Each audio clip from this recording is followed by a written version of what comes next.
Kaj vse se pa lahko naučimo v gozdu? Ja, v gozdu se lahko naučimo za res veliko stvari. Od dreves, pa do živali, ki živijo v gozdu, pa do tega, kako so oni povezani drug z drugim, pa do tega, kaj gozdarji delajo v gozdu. In ker imata danes srečo, da sta na obisku na Gozdarskem inštitutu Slovenije, vaju bomo peljali v gozd, pogledali vse to in se naučili še neke aktivnosti gozdne pedagogike. Razdelili se bomo v dve skupini. Vsaka skupina bo drugi predstavila eno žival, ampak brez govora, se pravi z pantomimo. Lahko uporabljate tudi pripomočke, ki jih najdemo tule, se pravi naravne materijale, vejce, listke in tako naprej. A to kažemo potem sam živali, ki živijo v gozdu, ali lahko tudi, ne vem? Danes ja. Drugače pa včasih tudi izberemo kako zanimivo žival iz Afrike. Tule vam razdelim, vsak dobi listek, na katerem sta dve sliki. Na enem listku je seme, na drugem je pa mladika, mlado drevo. Semena pejte sem, mladike pa pojdite tja. Živali, dve, ki jih boste vi predstavili, sta divja svinja in pa kača modras. Verjetno divjo svinjo vsi veste, kakšna je. Kaj pa modras? Ima rožiček nad nosom, pa da je ena izmed dveh strupenih kač, ki živi v Sloveniji.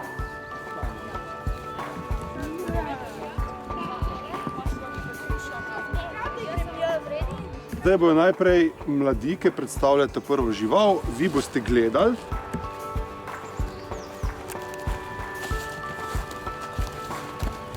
Kaj bi to bilo?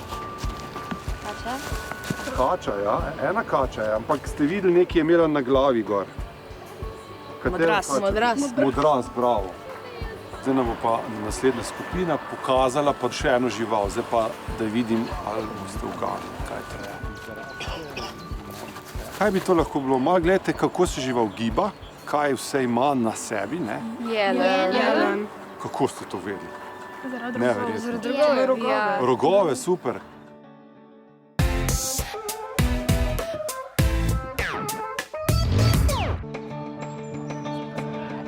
Kaj bomo pa delali tukaj?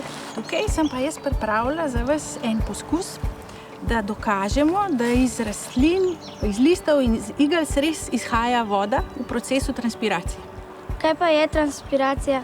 Transpiracija je proces, pri katerem iz listnih rež na listih ali pa igelcah izhaja voda. Kako pa ugotovimo, da iz teh rastlin izhaja voda? Ko mi damo vrečko gor, je vrečka prazna, ni vodnih kapljic gor, tukaj so se pa že nabrali. Zdaj bomo pa skupaj izvedli ta poskus. Jaz imam s sabo več vrečk, si lahko ti zbereš eno vejco. Je to v redu? Ja, bo v redu.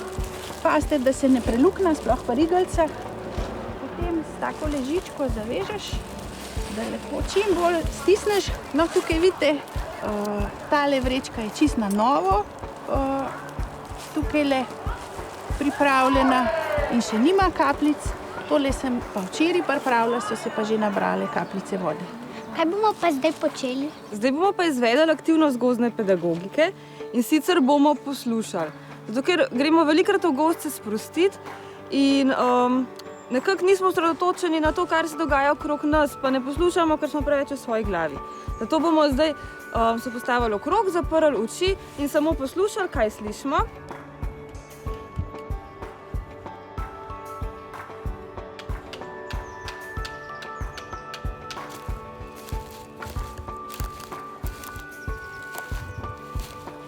Hoja po listju.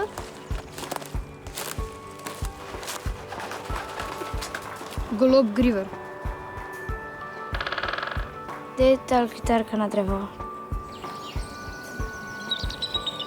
Ptica. Nekdo trka po drevesu.